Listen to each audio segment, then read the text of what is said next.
Sisi watu wa Busia tumehuzunika sana kusikia kifo ya babake Engineer Vincent Sidai. Tunampa yeye pole wakati huu wa majonzi kwa familia ya Sidai. Tunasema Mungu awapa hawa nguvu na kustamili kupitia hiyo hali ngumu. Sasa saa hii sisi tunapanga kwenda huko kwa hiyo boma kutoa pole yetu kama watu wa Busia, kwa sababu wakati huu ya shida kama hii tunaweka siasa kando. Sisi wote ni wamoja, sisi wote watu wa Busia ni wamoja, ndugu na dada.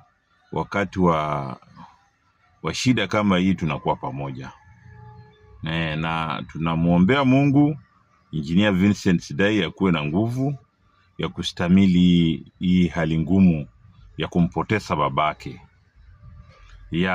Na sasa tunasema tu pole na Mungu ampe nguvu ya kustamili hali ngumu kama hiyo familia yake na jamii kwa pamoja.